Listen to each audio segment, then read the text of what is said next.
In 1944, the German army issued a series of field orders across multiple fronts in Europe. These orders told officers and senior NCOs, men who were the backbone of German tactical effectiveness, to stop moving in the open during daylight hours. Not because of artillery, not because of air power, not because of tanks or machine guns or any of the weapons you would expect to change how an entire army moves. Because of one American soldier, lying still in a field somewhere, watching through a scope. German field reports from Normandy specifically cited American precision fire as one of the top morale-crushing factors in hedgerow combat, not the Sherman tank, not the P-47 Thunderbolt.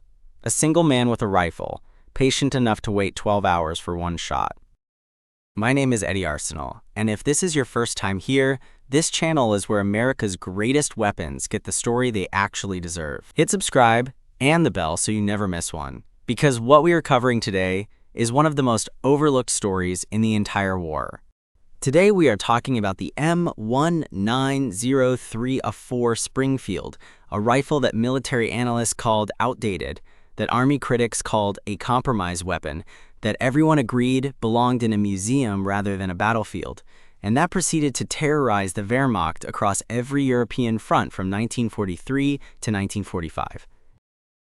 And the story of why an obsolete bolt-action rifle from 1903 became one of the most psychologically devastating weapons America fielded in the entire war is something that most history books completely ignore. Until now. Let's start at the very beginning, because the Springfield story starts not in World War II, but at the turn of the 20th century, and understanding where this rifle came from helps you understand both why it was considered outdated and why it still worked. The Springfield Model 1903 was adopted by the United States Army in, you guessed it, 1903. It was a bolt-action rifle chambered in .3006 Springfield, based heavily on the Mauser 98 action that Germany had developed, and that was widely considered the finest bolt-action mechanism in the world at the time. In fact, the Springfield's resemblance to the Mauser was so close that the US government had to pay royalties to Mauser's manufacturer until World War I began, and America decided that paying German companies during a war with Germany was perhaps not the best financial strategy. The Model 1903 served America well in World War I. It was accurate, reliable, and well-made. It was the rifle that American doughboys carried into the trenches of France, and it acquitted itself well in that conflict. By the time World War II began, the Springfield had been significantly upgraded and refined through various variants, but its fundamental design, its bolt-action operating principle, and its basic architecture were still recognizably the same rifle that had been adopted 40 years earlier. In 1936, America adopted the M1 Garand as its standard infantry rifle, the semi-automatic weapon we talked about in video 1 of this channel. The Springfield's role as America's primary infantry rifle was officially over. It was supposed to fade into honorable retirement. But the Army had a problem. When America entered World War II in December 1941, the need for a dedicated sniper rifle became immediately apparent, and the M1 Garand, for all its excellence as an infantry weapon, was not ideally suited to precision long-range shooting. The Garand's semi-automatic action introduced small but significant variables into the firing process. The movement of the operating rod and bolt during the firing cycle created minor disturbances that affected precision at extreme ranges. For putting a lot of fire downrange quickly, this didn't matter. For putting one precise round on a specific target at 600 meters, it did. The Army needed a dedicated sniper platform, a rifle optimized for precision over everything else. And they needed it quickly, because the war was not waiting for anyone to design something new from scratch. The solution they arrived at was the M1903A4, a modified version of the old Springfield, specifically configured for sniping. The iron sights were removed entirely. A Weaver 330C telescopic sight was mounted on the receiver, and the stock was modified for better cheek weld with the scope in place. The choice of the old Springfield over the newer Garand for this role was deliberate and logical. The bolt-action mechanism introduced no variables for mechanical cycling, the action was proven and reliable, and the rifle's inherent accuracy at long range was well established from 40 years of use. But the critics were not wrong that the M1903A4 was a compromise weapon. The Weaver 330C scope, a commercial hunting scope pressed into military service, was not a purpose-built military optic.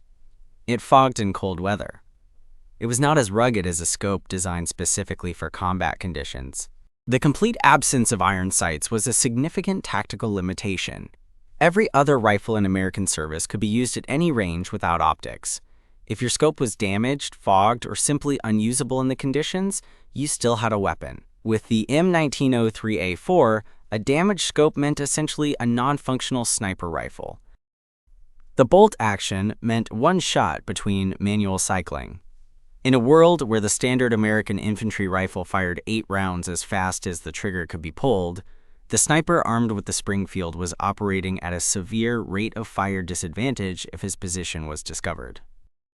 And the rifle was slower to produce than the Garand, required more skilled fitting and adjustment for each individual weapon, and needed more careful maintenance to maintain its precision, all of which placed additional burdens on an already stretched supply and maintenance system. So by every conventional military assessment, the M1903A4 was an outdated, compromised, limited weapon that should have been replaced by something better designed for the purpose. The critics were not wrong about any of these specific points. And yet, and this is the entire heart of today's story, on the actual battlefields of Europe, something different was happening. American snipers armed with this outdated compromise were doing things that no weapon specification sheet could have predicted. To understand why, we need to understand what sniping actually is, because the popular image of sniping, shaped by movies and video games, is almost entirely wrong, and the reality is both more patient and more psychologically complex than the mythology suggests. Sniping is not primarily about killing. That statement sounds counterintuitive, but it is true and it is important. The primary effect of a sniper is not the individual casualties he causes. It is the change in behavior his presence forces on the enemy. A single sniper operating in an area does not need to kill a large number of enemy soldiers to be effective. He needs to kill enough of the right people, in the right places, at the right times, to make every enemy soldier in that area behave as though they might be the next target. When every soldier behaves as though they might be under observation by a hidden marksman, their tactical effectiveness is dramatically reduced. They move more slowly. They expose themselves less, they communicate less freely, they are more cautious and less aggressive in exactly the situations where aggression would be most valuable. This suppression effect, this change in enemy behavior caused by the mere possibility of a sniper, multiplies the combat power of a single rifle far beyond what its individual kill count would suggest. One sniper, properly employed, can reduce the effective combat power of an entire company. And here's where the M1903A4's supposed limitations became unexpected strengths. The bolt action mechanism, the careful scope-dependent aim requirement, the need to find a stable position and hold it. All of these things forced American snipers into exactly the discipline and patience that effective sniping requires. A soldier armed with a semi-automatic rifle is tempted to fire multiple shots. The weapon's design encourages it. A soldier armed with a bolt-action precision rifle learns quickly that each shot must count, because each shot reveals his position, and each shot is followed by a slow, deliberate reloading process that leaves him temporarily vulnerable. The M1903A4 forced its users to think like snipers, to select positions carefully, to observe patiently, to choose targets deliberately, to fire only when conditions were optimal, and to have a plan for what happened after the shot. The weapon's limitations imposed a discipline that made its users more effective. American sniper training in World War II, while not as extensive or formalized as the programs developed later in the Cold War and beyond, emphasized the fundamental skills that the M1903A4 demanded: observation, patience, position selection, range estimation, and trigger discipline. The men who became the most effective American snipers of the war were not simply the best shots in their units, although they were excellent marksmen. They were the men who could lie completely still in a hedgerow or a ruined building for 8, 10, 12 hours, watching through their scope, waiting for the right moment. 12 hours of stillness. In mud, in cold, in rain, through hunger and thirst and discomfort, without movement that might betray a position, without conversation, without the small reliefs that make sustained stress bearable. That is what effective sniping required, and that is what the best American snipers delivered. Now let's talk about the weapon's actual technical performance, because the M1903A4, for all the criticism of its scope and its lack of backup sights, was genuinely accurate when properly maintained and properly used. The .3006 Springfield cartridge was an excellent long-range round, a 150 to 180 grain bullet traveling at approximately 800 feet per second, with sufficient energy to remain lethal and accurate at ranges well beyond 800 meters in the hands of a skilled shooter. The Springfield action itself was exceptionally smooth and consistent. Decades of refinement had produced a bolt mechanism that was among the most reliable and repeatable in the world. The firing process was simple, consistent, and introduced minimal variables between shots. A skilled sniper with an M1903A4 in good condition, shooting from a stable position in reasonable weather, could reliably hit a man-sized target at 600 meters, and the most skilled could extend that to 800 or even 900 meters under ideal conditions. For context, 600 meters is a distance at which a normal human cannot clearly see individual facial features without optical assistance. At that range, the target has no way of knowing he is being observed, no way of identifying the source of the threat, and very limited ability to take effective evasive action before the round arrives. The psychological terror of being shot at from a range at which you cannot see, locate, or effectively respond to the threat is qualitatively different from any other combat experience. It is not the sudden violence of a firefight where the enemy is visible and can be engaged. It is invisible death from an unknown direction at an unknown distance. German soldiers who experienced sustained American sniper activity in Normandy and the Hurtgen Forest describe the psychological effect in terms that are striking even now: the inability to move freely, the paranoia about exposure, the constant awareness that any moment of carelessness could be fatal. Now let's talk about the specific campaigns where American snipers with the M1903A4 had their greatest impact, because the weapon's story is inseparable from the terrain and conditions in which it was used. Normandy, the bocage country we have discussed in previous videos, that maze of dense hedgerows and sunken lanes that turned every field into a potential killing ground. For snipers, this terrain was essentially ideal. The dense hedgerows provided concealment that was almost impossible to penetrate visually. A sniper positioned in a hedgerow had covered that absorbed movement and broke his silhouette completely, while the open fields and sunken lanes on the other side of the hedge provided clear fields of fire against any German movement. American sniper teams working in the bocage country developed specific techniques for this environment, positioning in the base of hedgerows rather than on top, where a silhouette against the sky would be visible, moving only at night, selecting positions that provided multiple escape routes in case of discovery. The targets in Normandy were exactly the targets that hurt Germany most: officers and NCOs. German tactical doctrine placed enormous importance on the individual initiative of junior officers and senior NCOs. These were the men who made moment-to-moment decisions that determined the effectiveness of German units.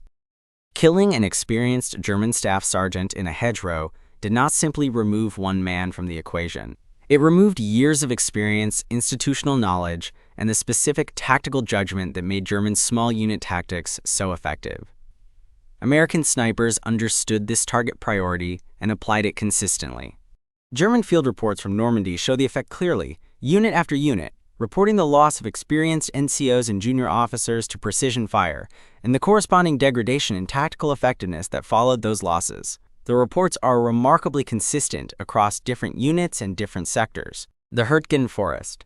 That nightmare of dense German pine forest where American forces fought one of the most brutal and costly campaigns of the entire European War from September 1944 through February 1945, presented both challenges and opportunities for sniper operations. The forest provided concealment for both sides. American snipers could not always achieve the long fields of fire that Normandy's bocage had provided, but the forest also channeled movement into predictable paths, trails, clearings, ridgelines, where patient observation revealed enemy movement patterns that could be exploited. In the Hurtgen, American snipers operated in conditions of extreme cold and wet. The forest floor was perpetually damp, temperatures dropped to brutal lows, and the overhead cover of the dense pine canopy turned the forest floor into a gloomy twilight, even during daylight hours. This was where the Weaver scope's fogging problem became most acute.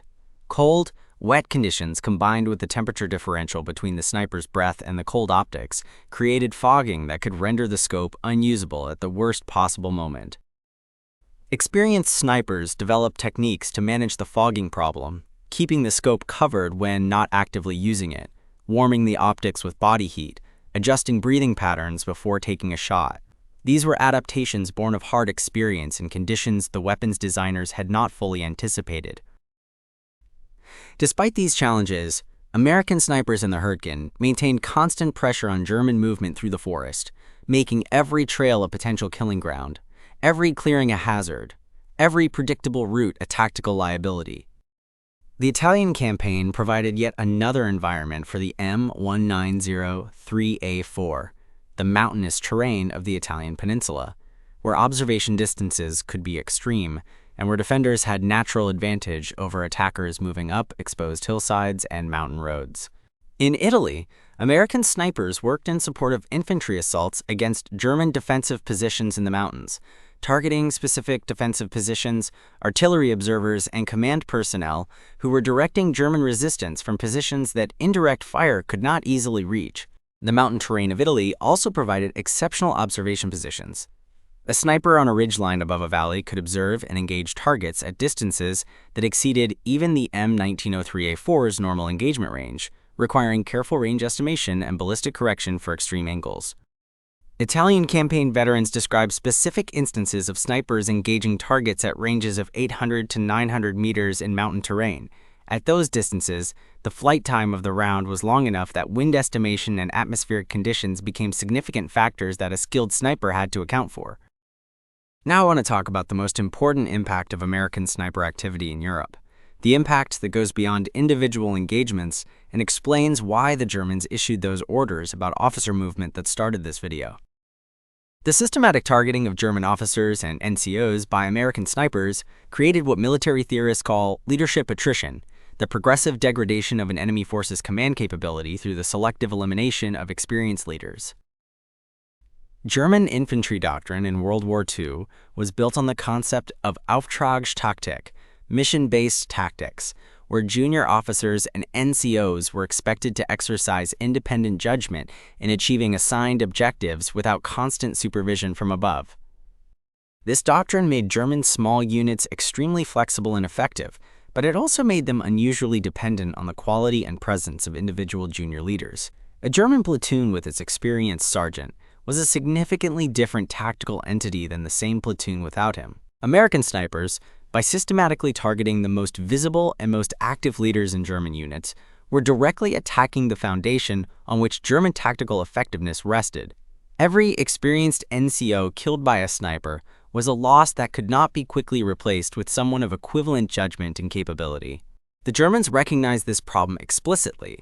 German orders from this period show an evolving awareness of the sniper threat and attempts to adapt to it, reducing the visible distinction between officers and enlisted men, changing uniform insignia to be less distinguishable at a distance, avoiding predictable movement patterns. German officers were instructed not to use binoculars in the open because the distinctive profile of a man with binoculars raised to his face was one of the most reliable target indicators for an American sniper. The officer scanning the terrain was identifying himself as the highest value target in his area. Officers were told not to point at things because pointing was another distinctive gesture that identified leadership, coordinating movement, giving orders. The simple act of extending an arm to indicate direction could draw a sniper's attention and fire. Officers were told to avoid the center of formations because American snipers knew that the man in the center giving directions was usually the leader, and they prioritized accordingly. Officers began deliberately positioning themselves at the flanks of formations in less predictable places. All of these behavioral adaptations, every one of them, degraded German tactical effectiveness. An officer who cannot use binoculars openly has reduced observation capability. An officer who cannot point or gesture freely has reduced command communication. An officer who cannot position himself at the center of his unit has reduced control. The M1903A4 Springfield, by being present on the battlefield and by being used effectively, forced the German army to adopt behaviors that made it less effective, even on the many occasions when no American sniper was actually present or engaged. This is the full measure of the weapon's psychological impact, not just what it did when it was being fired, but what it caused the Germans to do when it wasn't. The fear of the sniper was a constant overhead cost that German units paid, whether or not a sniper was actually watching. Now let's talk about the men behind the scope. Because American snipers of World War II were not a formally established specialist corps with dedicated training pipelines and standardized selection criteria. They were something more improvised and in many ways more remarkable. The American military in World War II did not have a fully developed sniper program in the way that later conflicts would see. Snipers were often selected at the unit level, a company commander identifying the best shots in his unit and assigning them sniper duties, sometimes with additional training and sometimes with very little. Many of the most effective American snipers of the war came from rural backgrounds, men who had grown up hunting, who had been making precise shots at animals in difficult conditions since childhood, and who brought a lifetime of practical marksmanship experience to a military role. A young man from rural Appalachia or the Great Plains who had been squirrel hunting since age 8, making small precise shots at difficult angles through cover, arrived at sniper duty with a foundation of practical skill that formal training would have taken months to develop from scratch. These men understood wind. They understood range estimation without tools. They understood patience, because hunting requires exactly the same stillness, the same observation, the same careful shot selection that sniping demands. The transition from hunter to military sniper was not as large as it might appear. But hunting experience alone was not sufficient. The best American military snipers combined their natural marksmanship with tactical training, understanding cover and concealment, understanding how to read terrain for observation positions, understanding how to move without being detected, and understanding the psychology of the targets they were observing. The two-man sniper team, standard practice in the U.S. military, was a critical element of effectiveness. The sniper and his observer worked as a team, with the observer using binoculars or a spotting scope to identify targets, estimate range, assess wind, and watch for threats while the sniper maintained eye and focus through his rifle scope.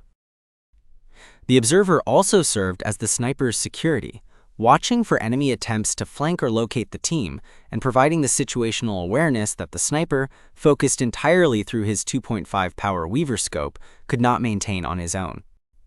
2.5 power. That was the magnification of the Weaver 330C scope, 2.5 times. By the standards of modern military sniping equipment, this is almost laughably low magnification. Contemporary military snipers operate with scopes of 5 to 25 power and beyond. But 2.5 power magnification at 600 meters still gave the sniper a significant advantage over unaided vision, and the lower magnification actually had a benefit that higher-powered optics lack. It provided a wider field of view, making it easier to observe multiple targets and track movement across a wider area. A very high magnification scope essentially creates tunnel vision. You can see one small area in great detail, but lose awareness of everything else. The Weaver's lower magnification kept American snipers more situationally aware, which contributed to their ability to operate safely in forward positions for extended periods. Now I want to tell you about a specific engagement that I think captures the M1903A4's impact better than any statistics, because the numbers tell you what the weapon did collectively, but a single story tells you what it meant in practice. It is the summer of 1944 in the Bocage country of Normandy.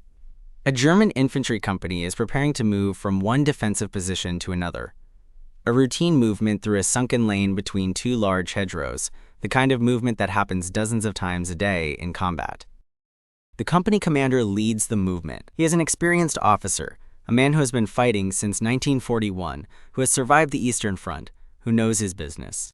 He walks upright at the front of his men, as a good officer should, setting the pace and direction of movement.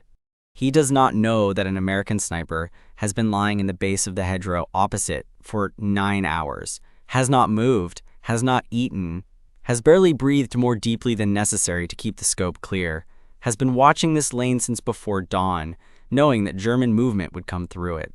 The sniper sees the officer come around the bend in the lane, identifies him immediately, not by rank insignia at this distance, but by behavior. The man at the front, moving with confidence, directing the soldiers behind him. The leader. The range is 400 meters. The wind is light and consistent.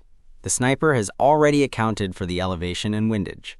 He has been lying in this exact position for 9 hours, with exactly this shot in mind. His breathing is slow and controlled. His trigger finger is already applying steady pressure. One shot. The officer falls. The German unit stops immediately. The sudden, unexpected loss of their leader in a supposedly safe movement route, creating instant chaos and uncertainty. Where did it come from? How many are there? Is this an ambush? The German soldiers scatter to the hedgerows. The movement is halted. A unit that was supposed to reinforce a defensive position 1 kilometer away is now pinned, uncertain, leaderless, trying to locate a threat that has already gone still and silent and invisible. And the sniper lies still, does not move, does not fire again. The first shot has already done its work. The second shot would only reveal his position. He waits. An hour passes. 2 hours. The Germans eventually conclude the threat is gone, or they accept the exposure risk and resume movement. If they resume movement, the sniper may or may not take another shot, depending on his assessment of what second shot serves the mission best. He is not trying to kill as many Germans as possible. He is trying to make this entire area of Normandy a place where German officers cannot move freely. That mission, making an entire area psychologically unsafe for German leadership, is accomplished as much by the shots not taken as by the shots taken. Every time a German officer moves through this bocage and nothing happens, he does not become confident. He becomes more cautious. Because he knows the sniper might be there. That is sniping. That is what the M1903A4 enabled, in the hands of patient men who understood that their most powerful weapon was not the rifle, but the uncertainty they created in the minds of the men they were hunting. Now let's talk about the broader strategic picture, because American sniper activity in Europe was not just a tactical phenomenon, but part of a broader pattern of attrition warfare that was systematically degrading German combat capability. The German army that fought in Normandy in June 1944 was already significantly weaker in experienced leadership than the German army that had swept across France in 1940. 4 years of war on multiple fronts, particularly the brutal attrition of the Eastern Front, had consumed Germany's irreplaceable reserve of experienced officers and NCOs. American sniper activity added to this attrition in the most targeted and efficient way possible, removing the most experienced, most visible, most active leaders from German units rather than inflicting casualties randomly across the force. Random casualties from artillery or bombing can be absorbed and replaced without necessarily degrading unit effectiveness. Leadership casualties are different. They remove the specific people whose experience and judgment cannot be quickly replaced by a trained replacement from a depot. The cumulative effect of sustained leadership attrition from American snipers, from other precision fires, from all the sources that specifically targeted German command personnel, was a progressive degradation in the quality of German tactical decision-making that accelerated as the war continued.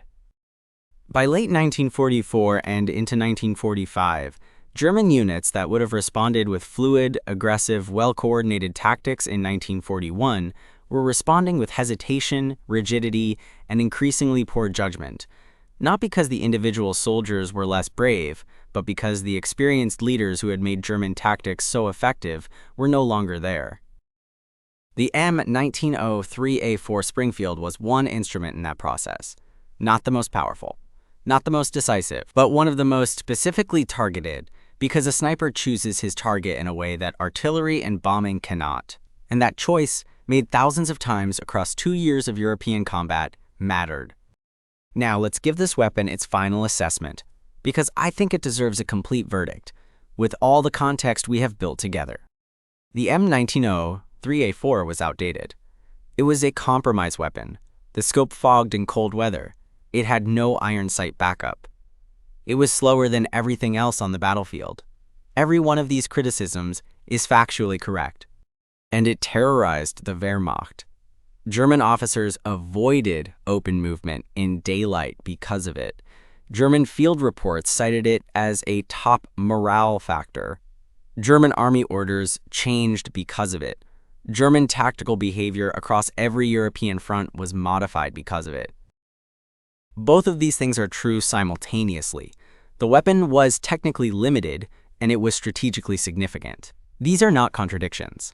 They're a reminder that in war, the question that matters is not whether a weapon is perfect, but whether it does what needs to be done.